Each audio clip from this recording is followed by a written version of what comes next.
आप सबके अंदर विराजमान परमपिता परमेश्वर और इस ब्रह्मांड के अंदर विराजमान उस अनंत अनंत गुरुओं को मेरा प्रणाम। आज गुरु पूर्णिमा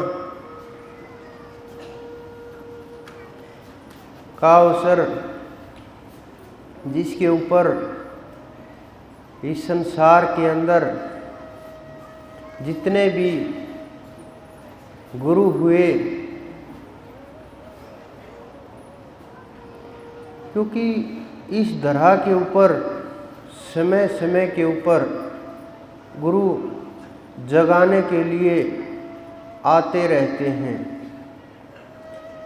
बिना गुरुओं के हमें न परमात्मा का पता चलता, न रास्ते का पता चलता, न ध्यान का पता चलता, न मंजिल का पता चलता। किसी भी प्रकार से जब जीव समझने का प्रयास करता है, रास्ता खोजने का, मार्ग ढूंढने का, जब तक इस धरा के ऊपर संत नहीं होंगे, गुरु नहीं होंगे, तब तक तो जीवों को यही नहीं पता चलेगा कि हमें कुछ करना चाहिए, नहीं करना चाहिए, परमात्मा नाम की कोई ताकत है या नहीं है, उनका कुछ प्रभाव होता है नहीं होता है, आत्मा की सत्ता है नहीं है, कुछ भी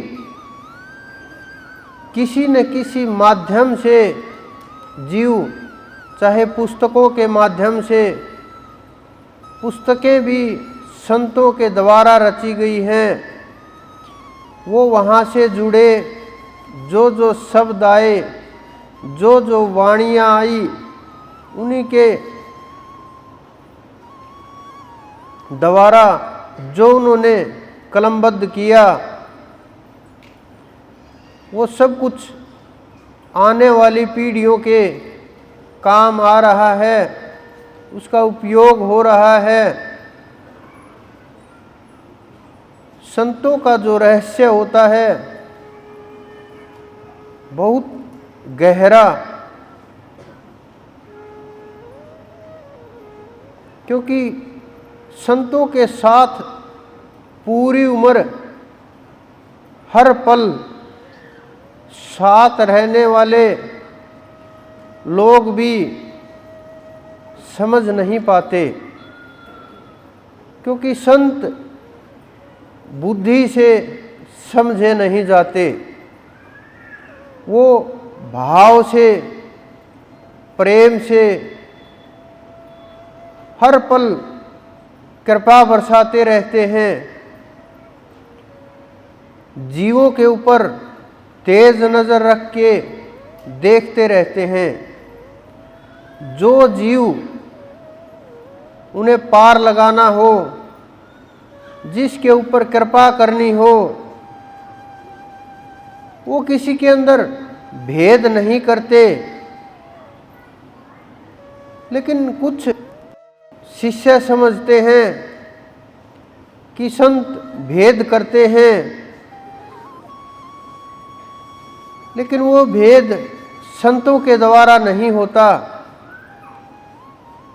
वो जीवों के, शिष्यों के भाव, समर्पण, प्रेम, श्रद्धा, विश्वास, शरणागति,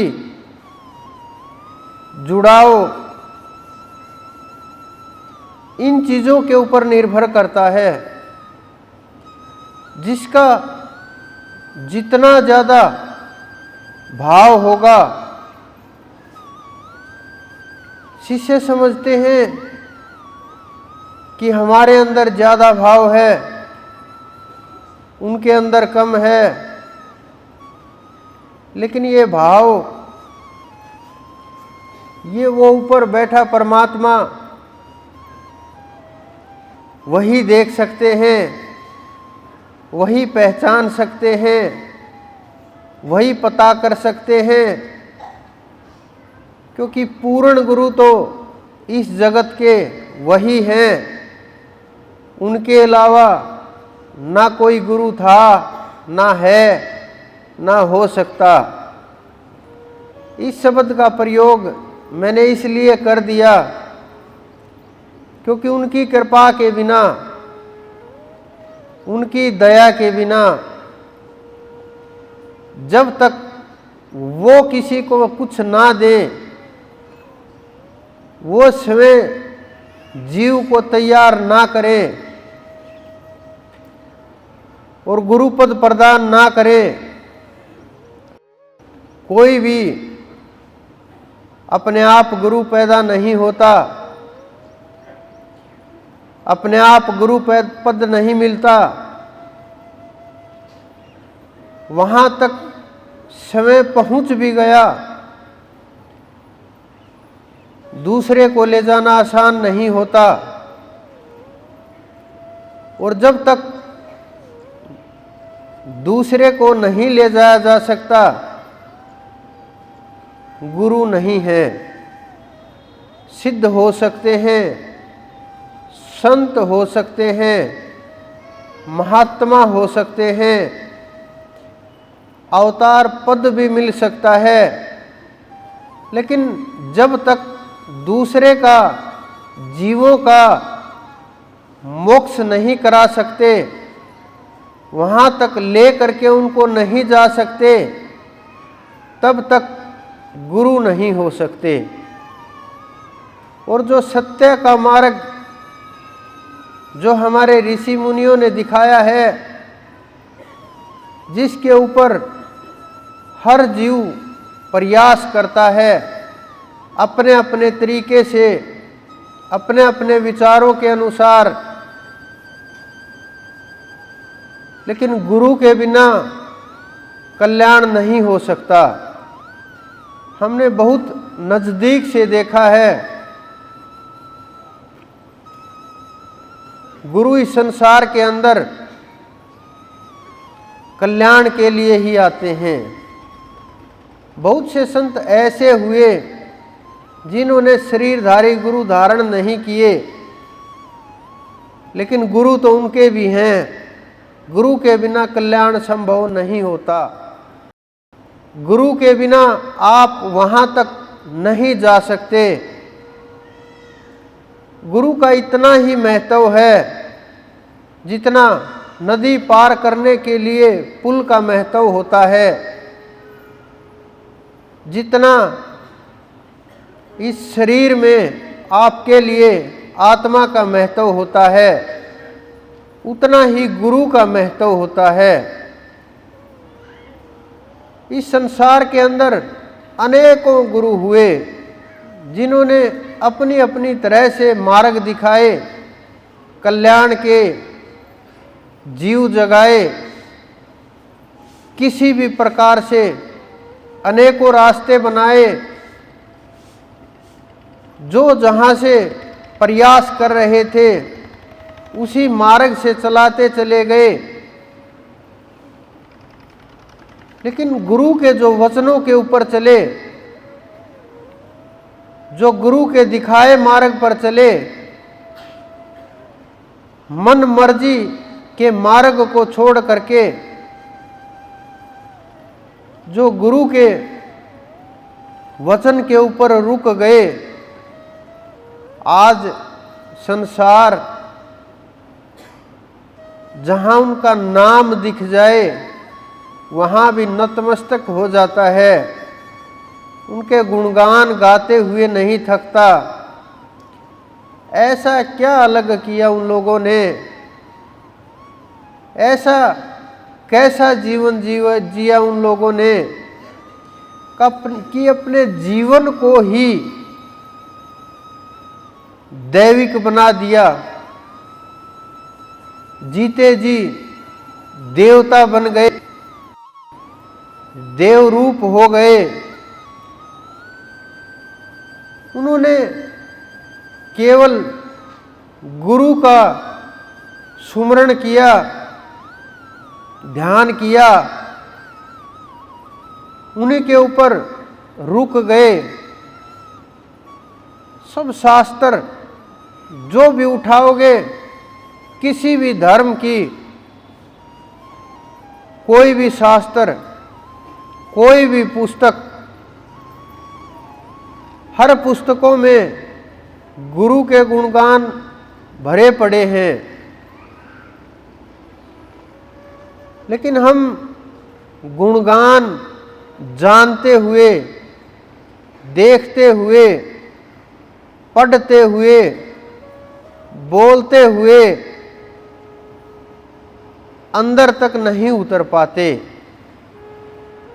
कुछ लोग जो प्रयास करते हैं वो मात्र गुरु के शरीर तक रह जाते हैं, शब्द तक नहीं जा पाते।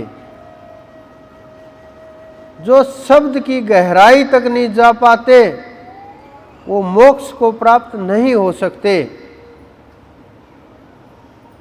हमारे शास्त्रों ने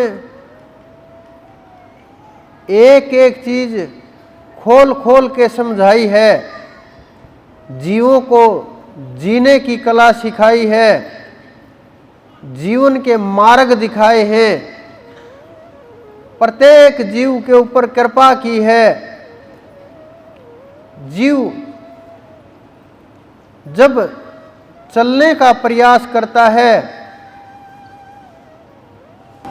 दौड़ने का प्रयास करता है, उड़ने का प्रयास करता है, जितनी ज्यादा मेहनत करता है, परमात्मा उसको उसी के अनुसार, लगन के अनुसार, भाव के अनुसार और उसके पिछले जन्म के जो कर्म हैं उनको जोड़ करके गुरु प्रदान कर देते हैं। अगर कोई और ज्यादा लगन चढ़ जाए और गुरु समर्थ ना हो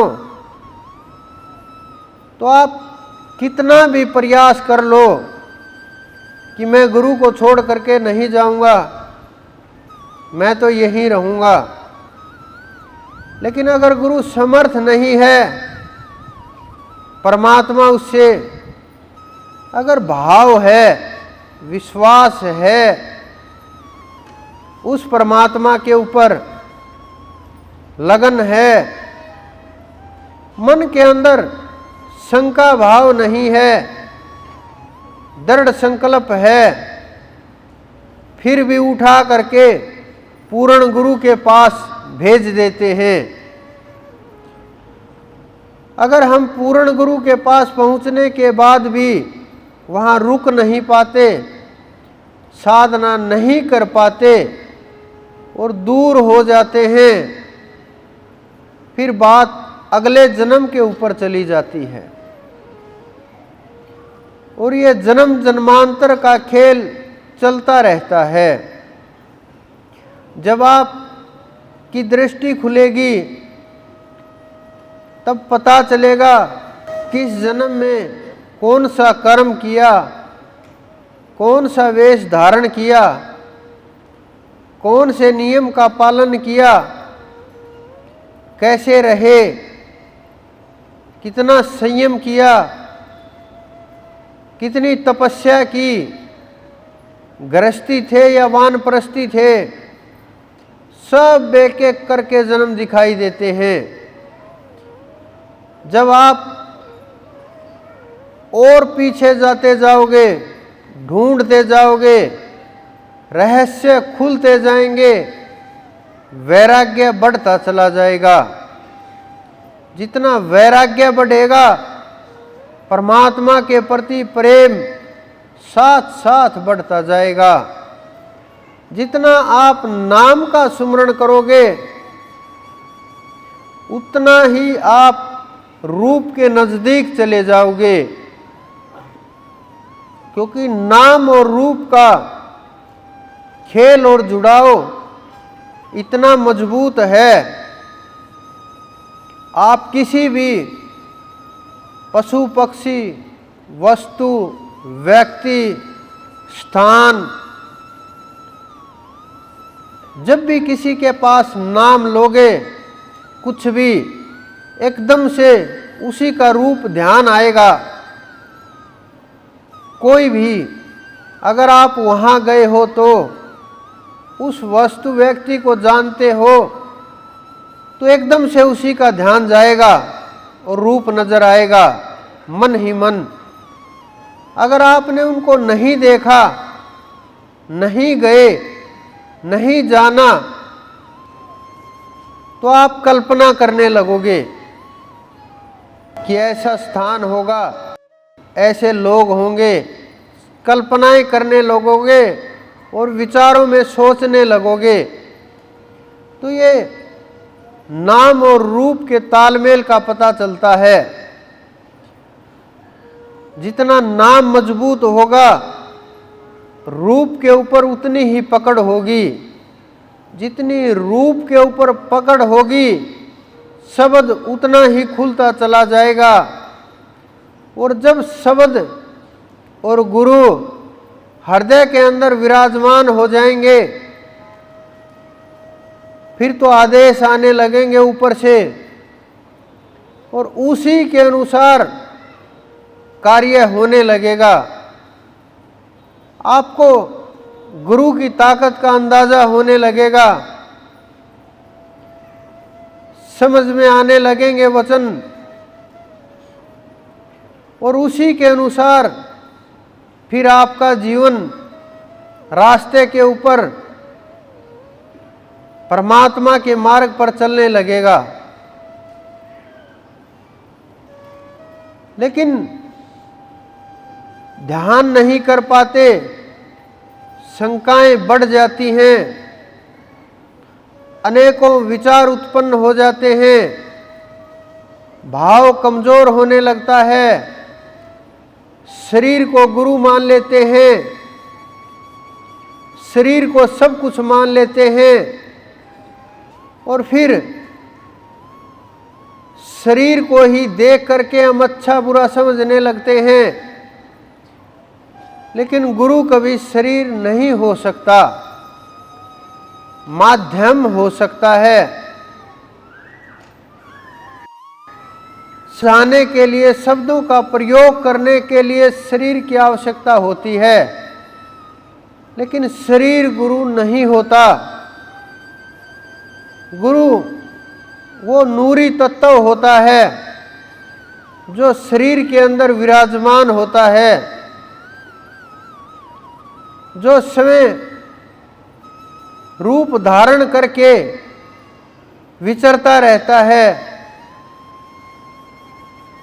शब्दों को निकालता रहता है। वचनों का इस संसार के अंदर शिष्यों के ऊपर बहुत महत्व होता है। गुरु के शब्द के अंदर इतनी ताकत और इतनी अक्षमता होती है, जो वो बोल देते हैं वो कार्य रुकता नहीं है, चाहे वो सांसारिक कार्य हो, चाहे वो लौकिक हो या पारलौकिक, आध्यात्मिक हो या ब्रह्मांडों से परे का कोई भी कार्य हो, वो प्रकृति उस कार्य को करने के लिए अपना काम शुरू कर देती है। लेकिन कुछ लोग गुरु के वचनों को डिब्बों में बांधने का प्रयत्न करते हैं, सीमित करने का प्रयास करते हैं, दायरा बनाते हैं, मन माने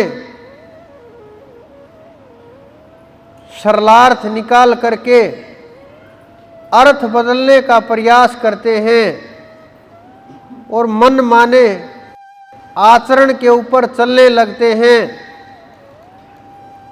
आचरण सिद्धों जैसा करते हैं, बातें सिद्धों जैसी करते हैं, और उनका ध्यान देखो 1 घंटे भी नहीं बैठ पाते। जो जीव इतना भी नहीं कर पाते, इतना भी केवल कुछ पल नहीं रट पाते,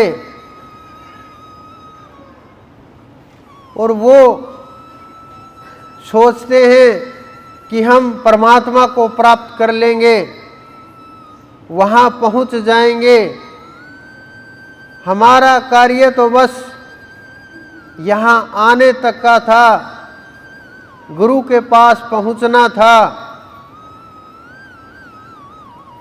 लेकिन भजन नहीं करेंगे, केवल मात्र शरीर तक पहुँचने के लिए, सेवा के लिए जितना भी आप कदमों से चलोगे, अगर आपने किसी जन्म में पैरों से कुछ गलत किया है, वो पाप कटने लगेंगे।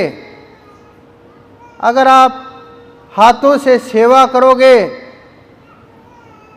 तो हाथों से जो आपने गलत काम किए हैं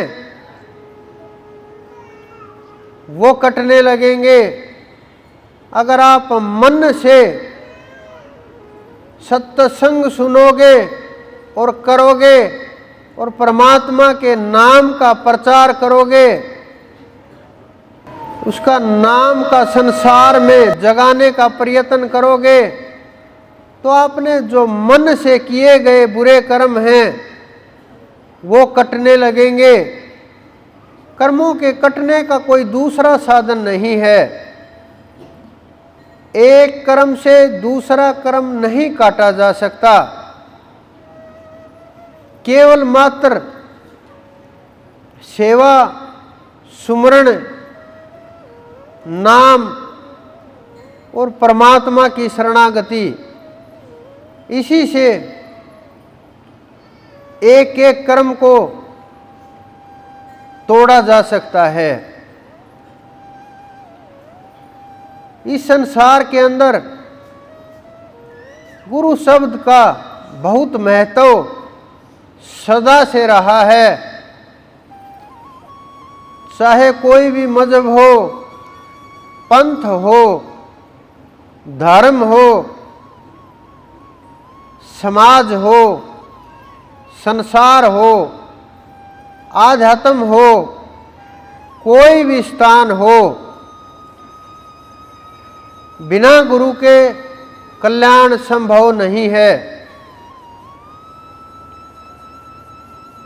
लेकिन जब वचनों के अंदर चलते हैं, ना काल कुछ बिगाड़ पाता है, ना माया कुछ बिगाड़ पाती है, न संसार कुछ बिगाड़ पाता है,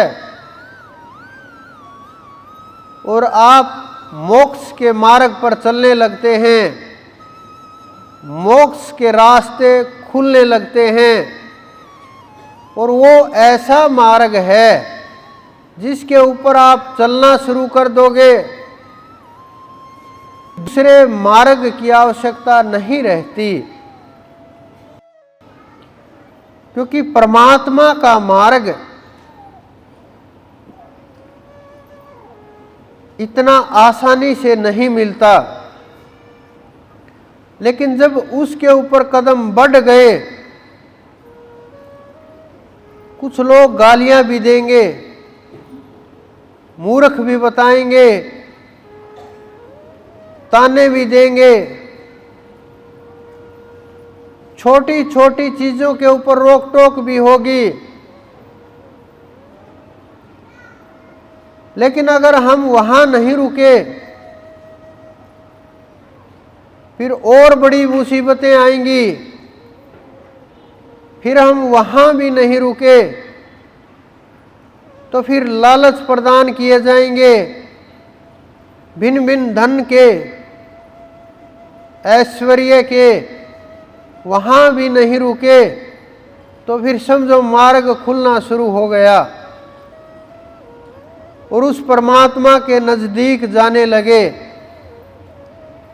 और वहाँ अनंत अनंत भंडार हैं जिनकी आवश्यकता ही नहीं पड़ती, क्योंकि वहाँ सांसारिक भोजन की आवश्यकता नहीं है, सांसारिक पदार्थों की आवश्यकता नहीं है। ये संसार के खाद्य पदार्थ भोग वस्तुएं वहाँ किसी काम की नहीं होती। वहाँ केवल मात्र नाम का सुमरण होता है, और नाम के बिना वहाँ चढ़ाई नहीं हो पाती।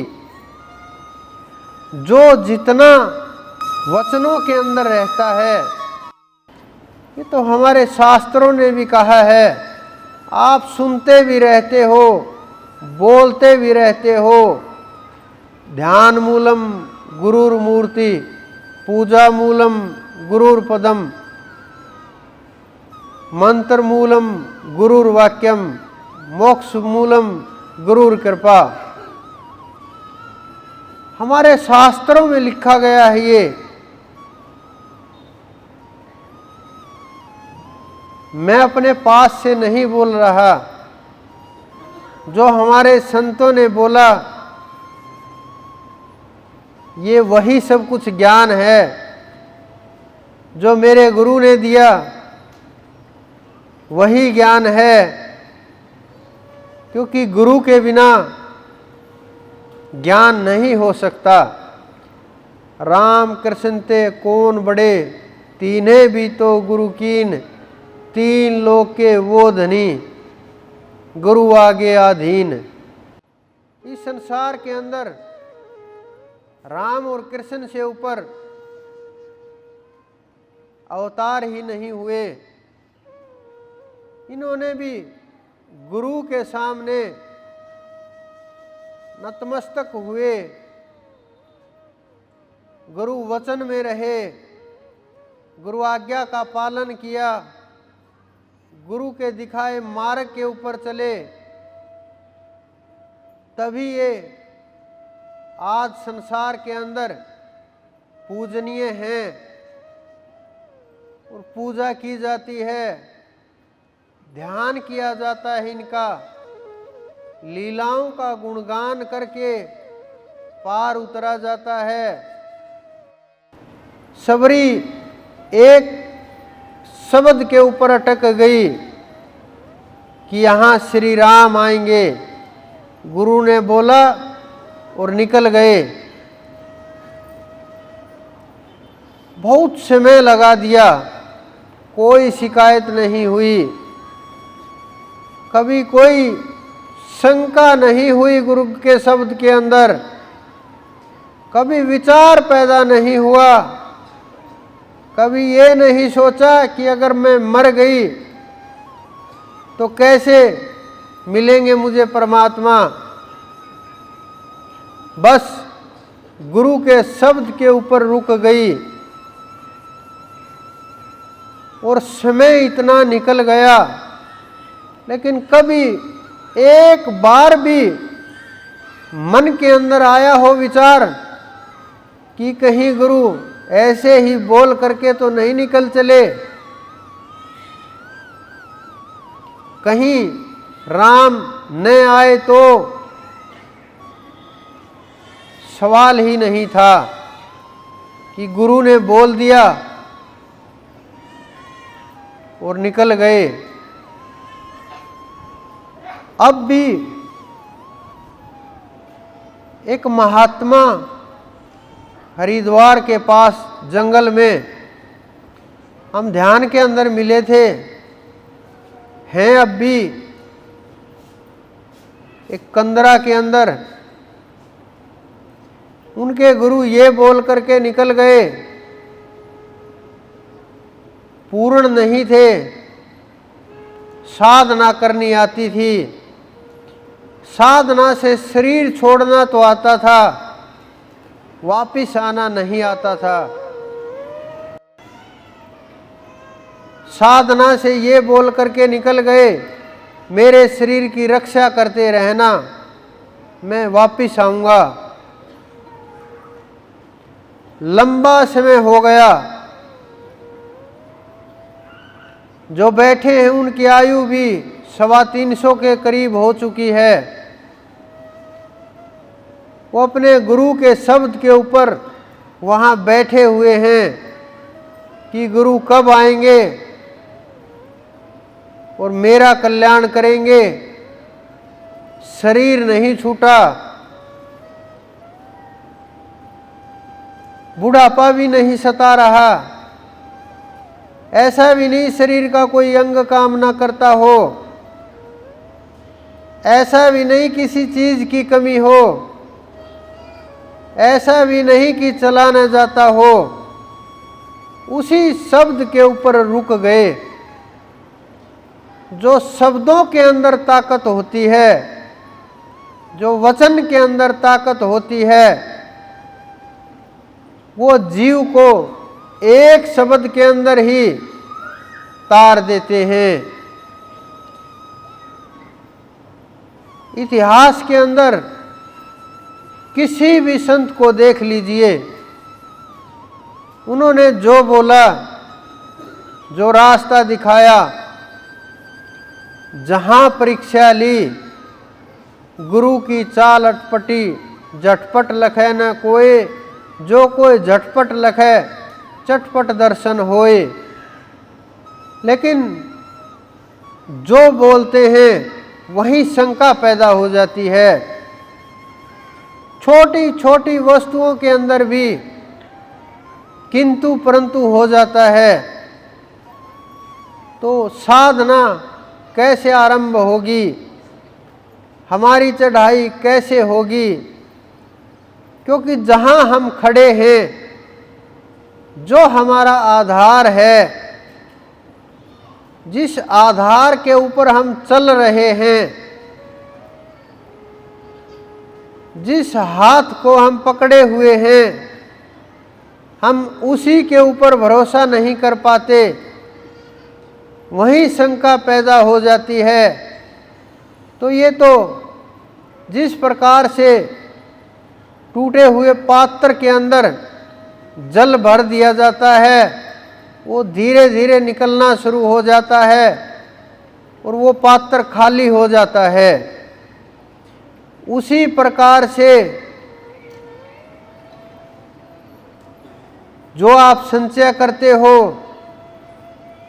पुण्य के द्वारा, सुमरण के द्वारा, नाम के द्वारा, वो धीरे धीरे खाली होता चला जाता है।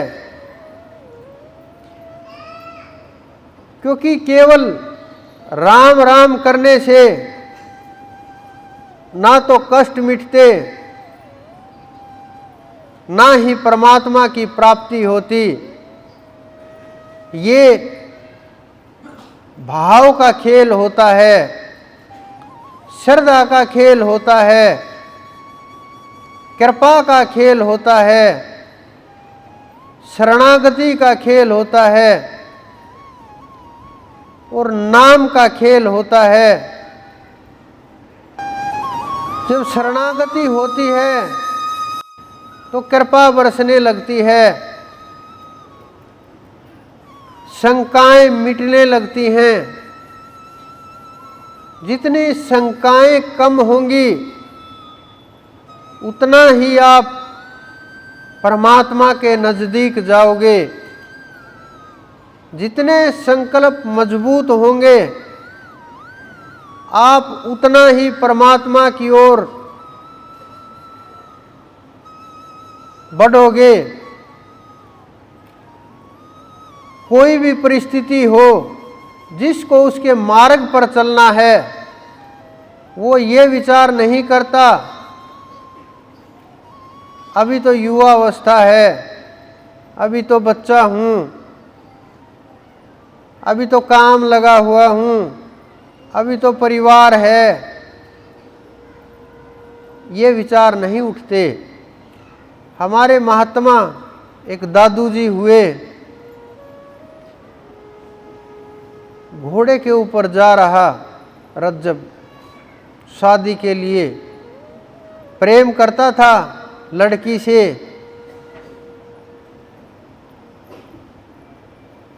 और दूल्हा बन गया। जब बिल्कुल नजदीक जा चुका,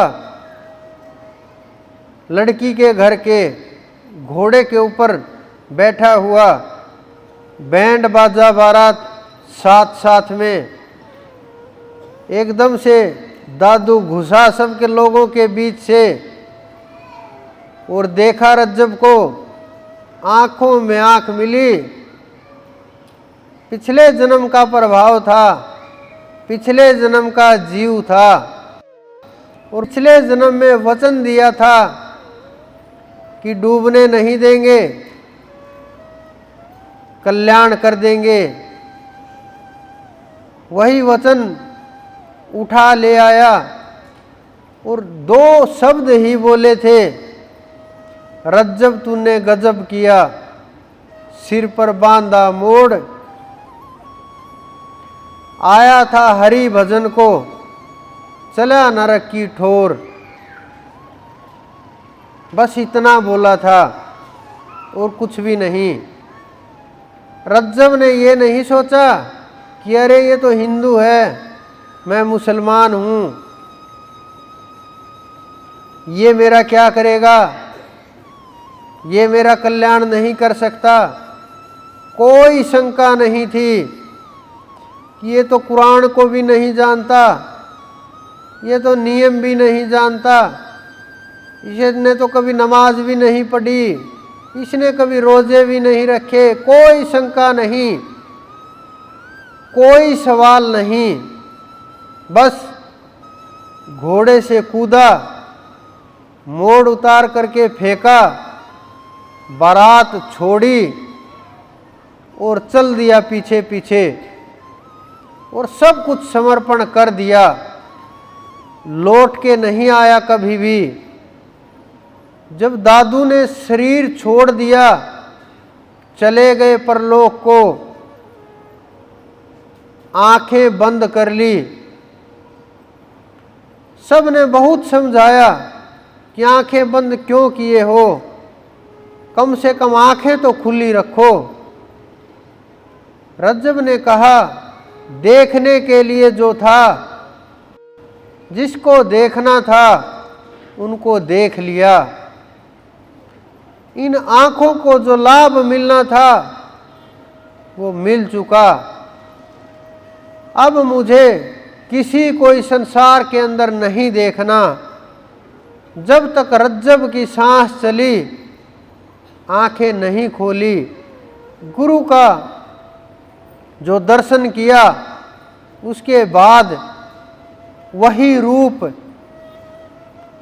हृदय में उतार लिया और किसी दूसरे रूप को नजदीक भी नहीं आने दिया। वो परमात्मा नहीं पूछता ऊपर जाने के बाद कि तुमने मुसलमान हो, यहाँ कैसे आए। वो नहीं मानता इन चीज़ों को, उसका रास्ता अलग है, वो खेल अलग है,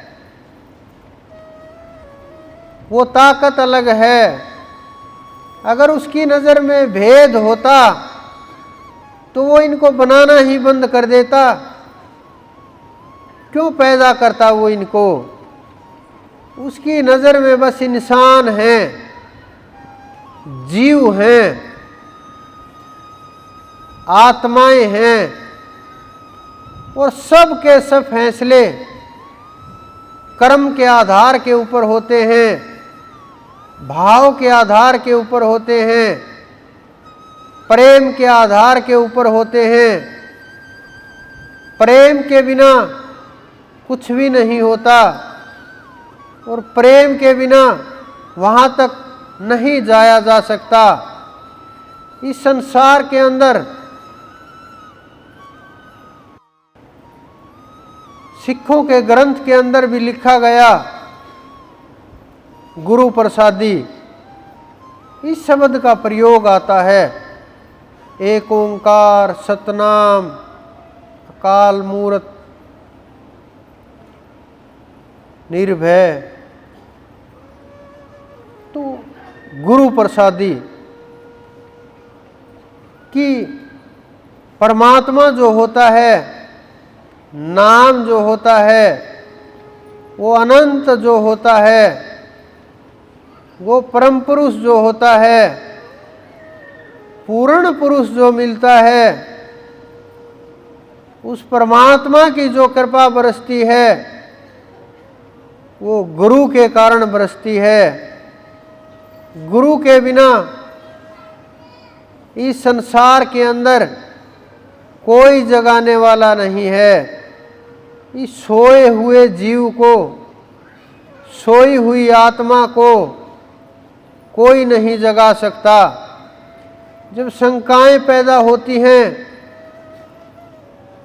आप काकभूषणी के जीवन को देख लीजिए, क्या हुआ उनके साथ।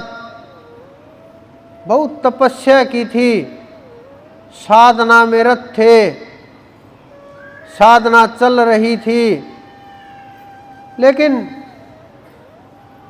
गुरु का अपमान हुआ। मात्र इतना कि खड़े नहीं हुए, शिव के शिवलिंग के आगे बैठे रहे, और पता होते हुए भी कि गुरु आ चुके हैं। स्वयं शिव ने उनको श्राप दे दिया, लेकिन गुरु के कारण से जन्म देने को लगे। लोमेश ऋषि की कृपा से आज वो कौवे की योनि के अंदर होते हुए भी उन्होंने गरुड़ जैसे पक्षी को ज्ञान दिया, क्योंकि खग जाने खग ही की भाषा। उससे पहले वो मानव के चोले के अंदर थे, जब लोमेश ऋषि ने ज्ञान कराया था। अब भी वो वास करते हैं, और जो उन्होंने पाया वो स्मृति गई नहीं। सब की सब वस्तुएं, सब घटनाएं, लाखों जन्म उनको ज्यों के त्यों याद हैं। और ये बस उसी की कृपा है कि ऐसी योनि के अंदर होने के बाद भी इतनी कृपा, इतना सब होने के बाद भी जीव को कैसे जगाया, ये गुरु ही जानते हैं। कबीरदास जी ने तो गुरु गोविंद दो खड़े काके लागू पाए, बलिहारी गुरु आपने जिन गोविंद दियो मिलाए, पुकार पुकार करके कहा है।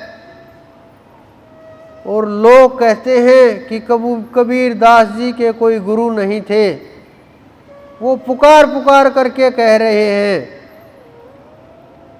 कि गुरु ने मुझे मिला दिया। ये उन संतों का खेल है जिन्होंने अपने गुरु को पाया। दादू बैठे हुए थे, सभा लगी हुई थी, संगत बैठी हुई थी।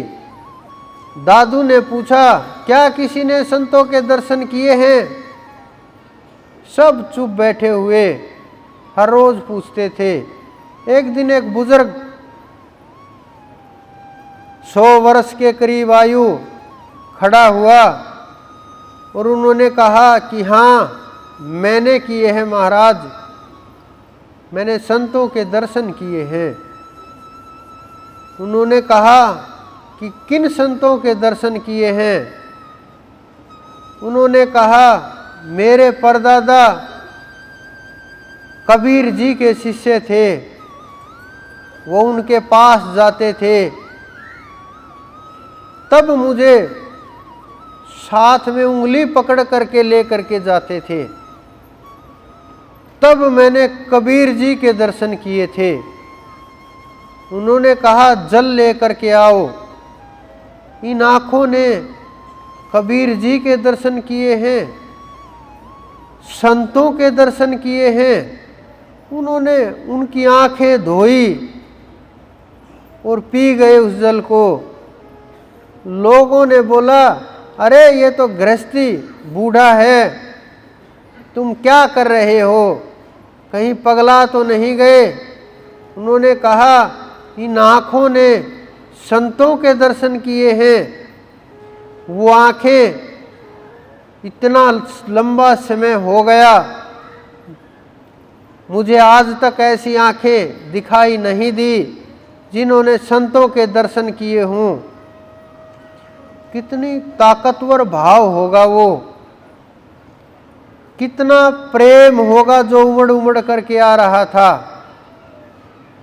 कि मात्र दर्शन करने वाले के जब इतनी कृपा होती है, तो जिन्होंने संतों को पा लिया, जो संतों के वचनों के ऊपर चले, जो उनके शब्द के अंदर रहे, कितना महत्व होगा जीवन का। एक जीव अपने पास आते हैं, ध्यान के अंदर बैठा हुआ। उन्होंने कहा कि हम ऊपर चले गए, ध्यान में बैठे हुए,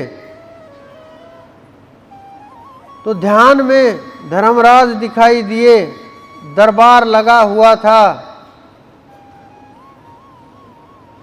लोग बैठे हुए थे, लाइन लगी हुई थी लंबी। एकदम से उसके सामने ले करके गए और धर्मराज कर्मों का न्याय कर रहे। जब कर्मों का न्याय चल रहा तो धर्मराज ने मेरी ओर देखा और कहा कि अगर कोई कुछ सत्संग तुम्हें प्रदान कर दे, उसका पुण्य प्रदान कर दे कुछ पल का, तो जो आज का तुम्हारा कर्म है वो टूट जाए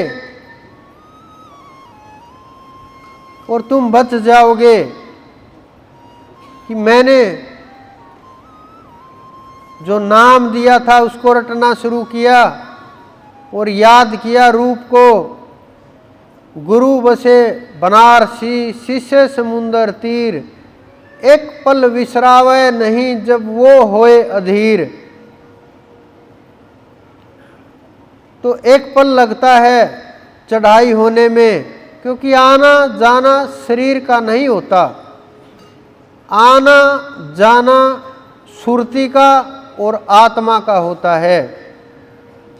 वो आत्मा वहाँ पहुँची, शब्द वहाँ प्रकट हुआ और जो बोला था वो काम हो गया और वो वापस आया और भागता हुआ आया मिलने के लिए कि ये घटनाएं हुई। मैंने कहा मुझे तो पता नहीं, देख लो तुम, तुम्हारे साथ हुआ है। इस प्रकार की जब घटनाएं होने लगती हैं जीव के साथ, जब खेल शुरू होते हैं, तब पता चलता है कि सत्संग का कितना महत्व होता है, नाम की कितनी ताकत होती है, नाम में कितनी अक्षमता होती है, गुरु की क्या चढ़ाई होती है, क्या स्थिति होती है।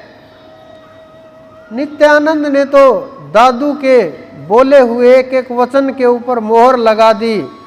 कहाँ दादू हुए, किस समय के ऊपर, कब कबीर हुए और कब नित्यानंद हुए। उन्होंने तो सीधा बोल दिया, अमरपुरी के चौक में दादू का निशान, नित्यानंद देखी कहे समझे संत सुजान। कि मैंने आँखों से देखा है उनको, उस निशान को, दादू की चढ़ाई को। जो ये समझेगा कि मैं क्या कह रहा हूँ, कोई कोई ही होगा। पुकार पुकार करके बोला है। इस संसार के अंदर गुरु तेग बहादुर की जब पहचान हुई, कोई नहीं जानता था कि आने वाले गुरु यही हैं। माखन मल्ला ने पुकारा, पहचान हो गई। माखन मल्ला ने समुद्र के अंदर जब जहाज लहरों में डूबने लगा, कहा इस संसार के अंदर जो समर्थ गुरु हैं वो आए और मेरी रक्षा करे।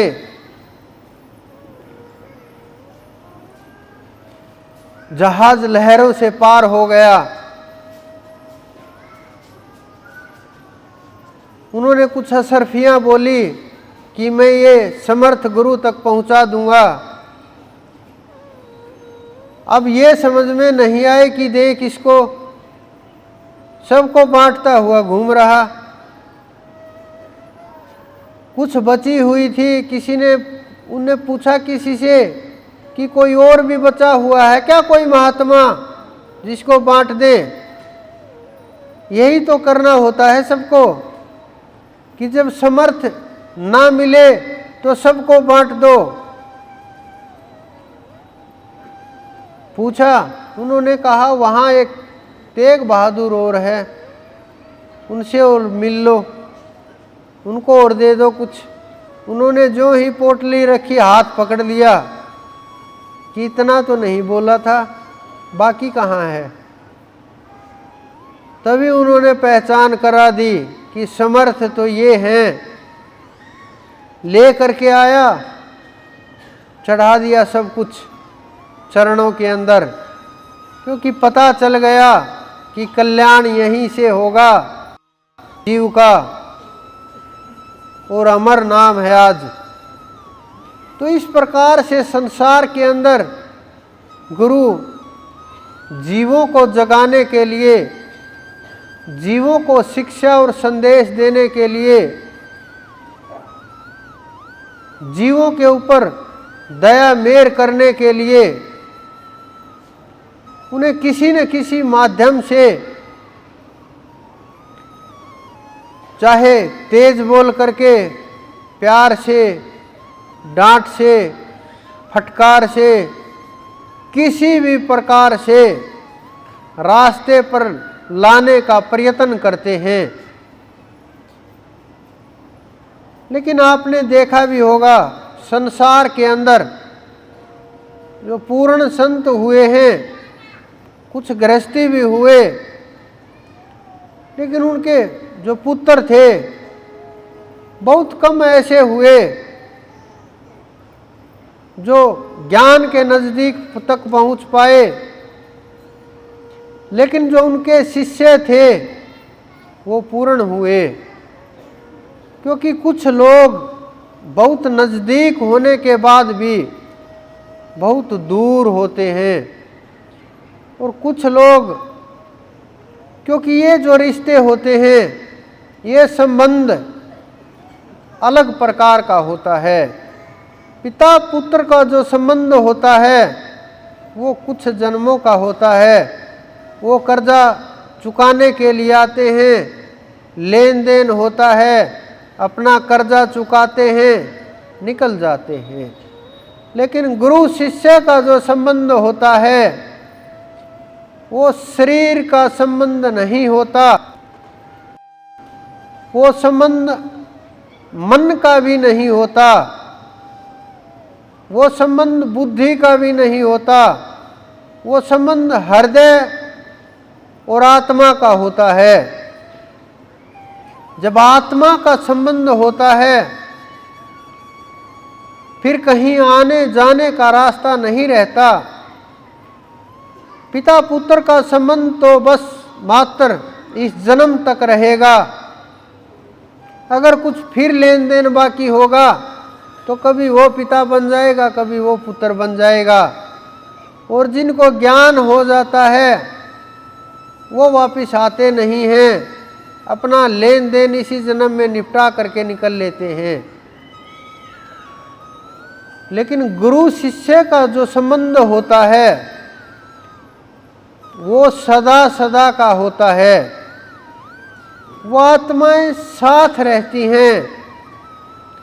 गुरु पुष्प चुन करके वहाँ उनके चरणों तक ले करके जाता है और वहाँ समर्पण कर देता है।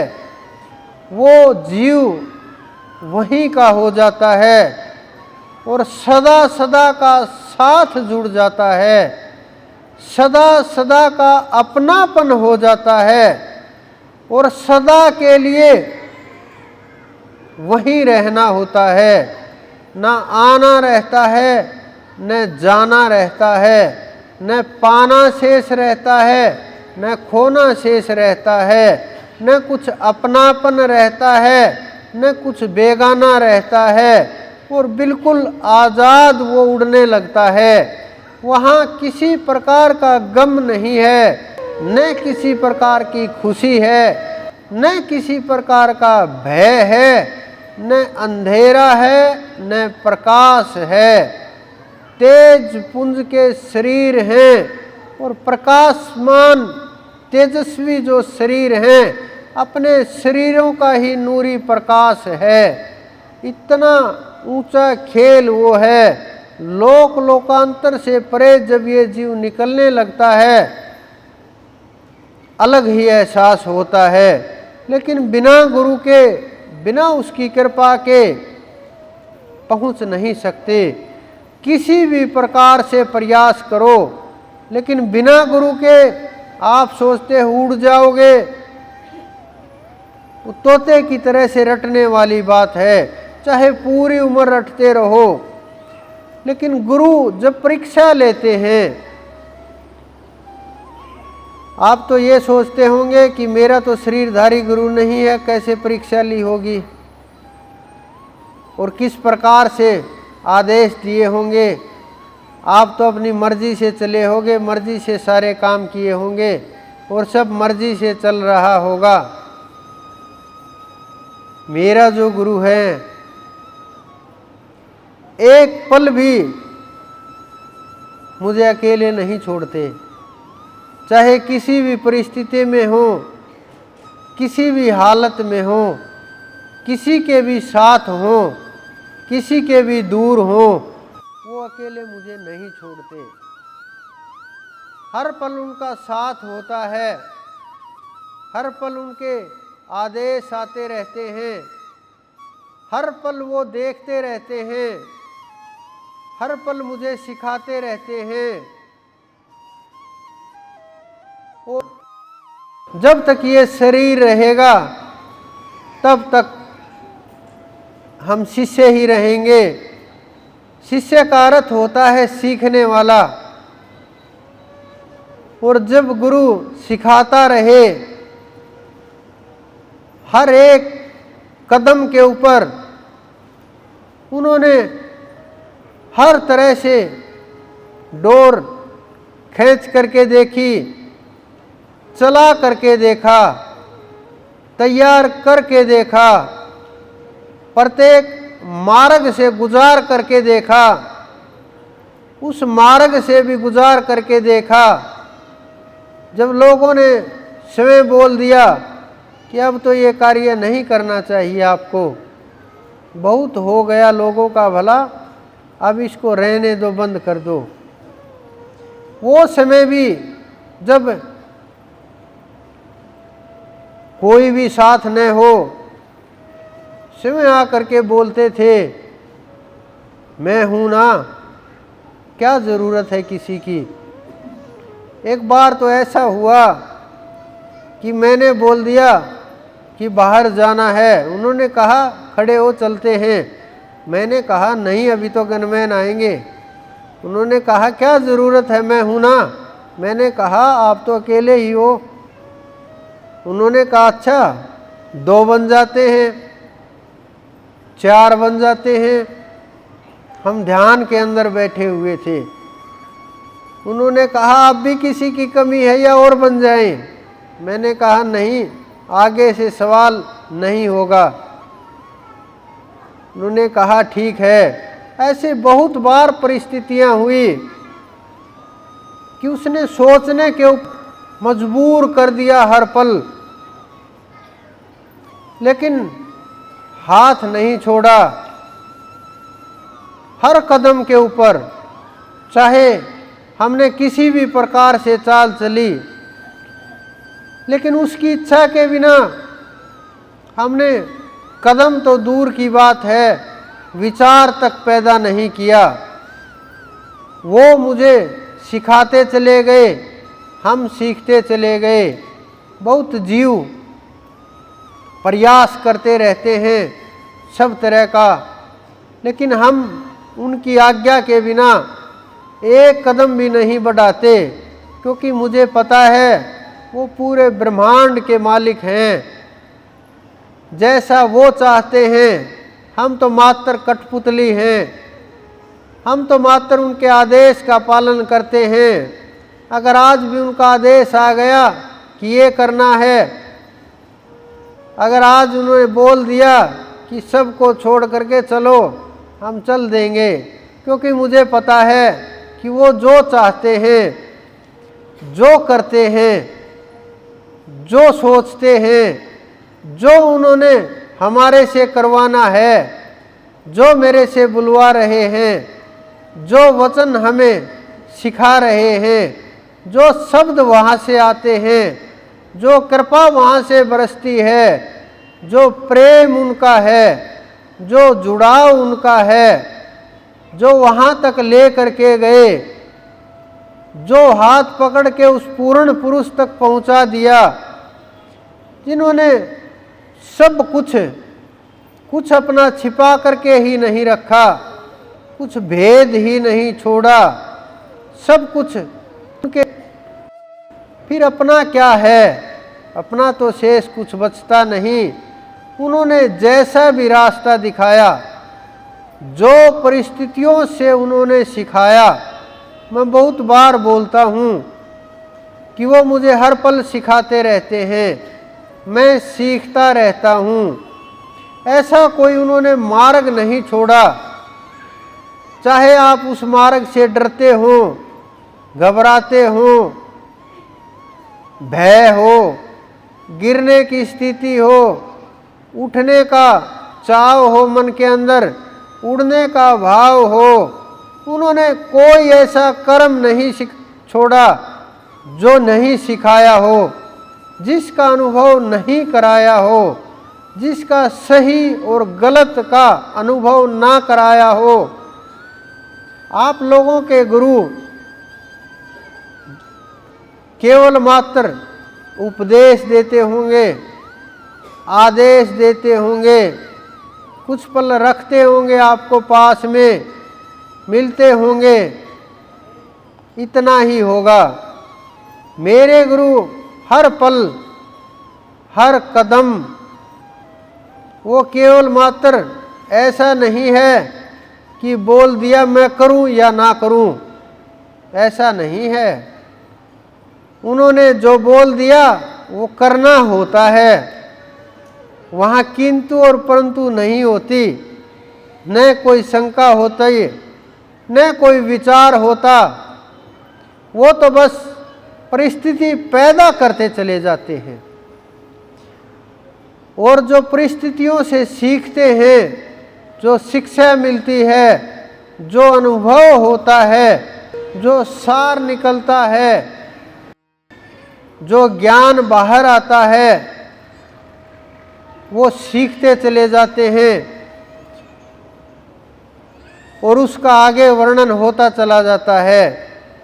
क्योंकि कोई भी विषय वो नहीं चाहते कि ऐसा कोई विषय रहे जिसकी जानकारी न हो, चाहे आध्यात्मिक हो, सांसारिक हो, कोई भी किसी भी प्रकार का।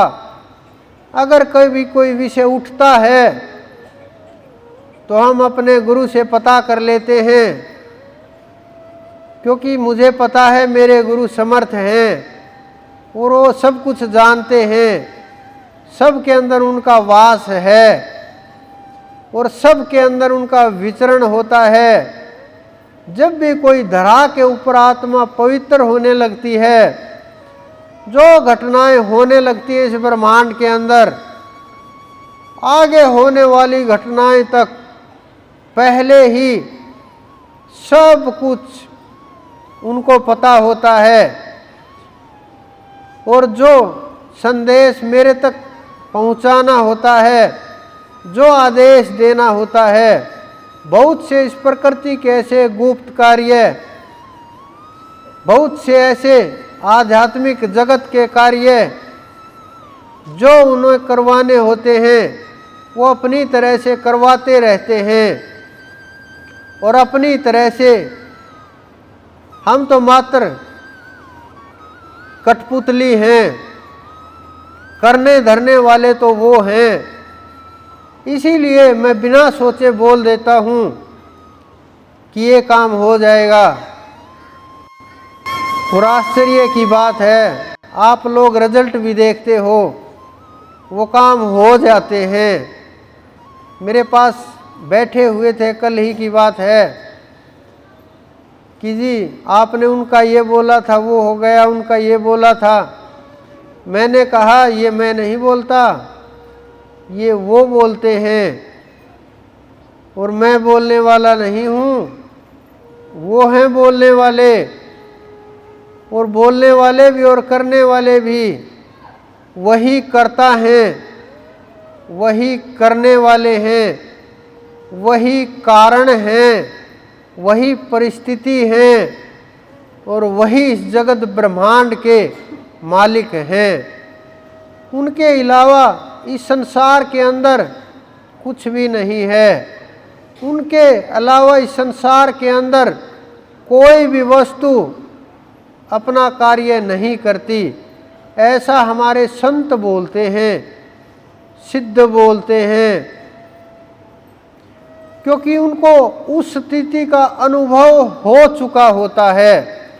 उन्होंने उस परमपिता परमेश्वर को प्रत्येक वस्तु कण से लेकर के ब्रह्मांड तक सारी रचना को समझ लिया, सारे जगत को समझ लिया, सारे अनंत अनंत ब्रह्मांडों को, प्रकृति को समझ लिया। वो जानते हैं, वो कारण देख करके बोलते हैं। लेकिन कुछ लोग बिना अनुभव के ऐसे ही बोल देते हैं कि पत्ता भी नहीं हिलता। ऐसा नहीं है। ये सिद्धों की, संतों की वाणियां हैं। लेकिन मानव जन्म कर्म के लिए बना है। कर्म प्रधान विश्व करी राखा, जो जस करई तस फल चाखा। अगर कर्म प्रधान नहीं होता तो अर्जुन को क्यों बोलते वो कि उठा धनुष युद्ध कर, युद्ध करना तुम्हारा कार्य है, युद्ध कर, क्यों बोलते वो? उन्होंने कर्म का संदेश दिया, उन्होंने कर्म का उपदेश दिया। कितने ताकतवर होंगे, भरे कुरुक्षेत्र के युद्ध के अंदर खड़े हो करके जीव को जगा रहे हैं। जब तक अर्जुन ने ये नहीं कहा कि हे प्रभु मैं तेरे शरणागत हूँ, मुझे मार्ग दिखाइए, तब तक उन्होंने कुछ नहीं बोला।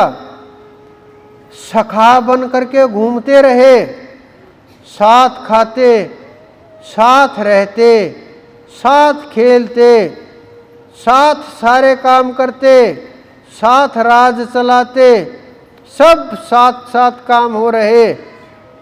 लेकिन जब तक अर्जुन शरणागति नहीं हुआ, कृष्ण ने कृपा नहीं की, ना मार्ग दिखाया, ना स्वरूप दिखाया, न अनुभव कराया, न प्राप्ति कराई, न कुछ भी किसी विषय के ऊपर उन्होंने बस अपना तर्क दिया, लेकिन कभी ये नहीं कहा कि तुम ध्यान करो, नहीं। लेकिन जब वो शरणागत आए, फिर आप सबको पता है उन्होंने क्या क्या उपदेश दिया, क्या क्या संदेश दिया, कैसे उन पर कृपा की। तो जब कृपा होती है, जीव का रूप निकलने लगता है, तेज प्रकट होने लगता है। कोई कितना बड़ा भी हो, इस संसार के अंदर, इस ब्रह्मांड के अंदर। आज मेरे पास एक ऑफिसर आए हुए थे, उन्होंने कहा हाथ जोड़ करके कि मुझे कल्याण का मार्ग दिखाइए, कि सब कुछ है, सब देख चुके संसार के अंदर, बहुत मेडल भी प्राप्त कर लिए, बहुत ऊंची पोस्ट तक भी पहुंच गए, पैसे की भी कोई कमी नहीं है, लेकिन गुरु नहीं मिले। प्रयास किया, गए बहुत जगह खोज के लिए, लेकिन नहीं मिले, संतुष्टि नहीं हुई। मैंने कहा फिर यहाँ क्यों आए हो? उन्होंने कहा कि आपकी शरण में आए हैं, आपका नाम सुना है। मैंने कहा आज तो ये काम नहीं आए आप। उन्होंने कहा नहीं, आप देख लीजिए, मैं इसी काम के लिए आया हूँ और ये काम तो आपको करना ही पड़ेगा। मैंने कहा इसके लिए कैसे आ सकते हैं आप? उन्होंने कहा आप शुरुआत का रास्ता दिखाइए और मुझे शरण दीजिए और मेरे कल्याण का मार्ग खोलिए। क्योंकि परमात्मा के अंदर जो ताकत होती है, गुरु के अंदर जब परमात्मा का शब्द गूंजता है, जब गुरु के हृदय में वो परमात्मा वास करता है, इस संसार के अंदर कैसी भी ताकत हो, कोई भी हो, बिना उस नाम के, बिना उस ताकत के, बिना प्राप्ति के कोई भी संसार के अंदर सुखी नहीं है। जितने भी संसार के अंदर जीव हैं, चाहे कितना कैसा भी जीव हो, सबको किसी न किसी वस्तु का, किसी न किसी पदार्थ का अभाव रहता ही है। लेकिन जब उसकी कृपा बरसती है, उसकी शरण में जाते हैं, उसके समर्पण हो जाते हैं, तो सब कुछ उन्हीं का हो जाता है। फिर इस संसार में खोने को, पाने को कुछ शेष नहीं रहता। तो जब आप सुमरण करेंगे, भजन करेंगे, परमात्मा की प्राप्ति का प्रयास करेंगे, तो आपको पता चल जाएगा कि कैसा मार्ग होता है, कितनी कृपा बरसती है। तो आप भजन कीजिए, सुमरण कीजिए और अपने अपने गुरु का ध्यान कीजिए, क्योंकि वहीं से रास्ता खुलेगा और वहीं हमें पहुंचना है, वही हमारा मार्ग है, वही हमारी मंजिल है। क्योंकि सब संतों का मार्ग एक ही होता है और एक ही रास्ता होता है, और वहीं सब संत ले करके जाते हैं। तो आप प्रयास कीजिए उस मार्ग पर चलने का।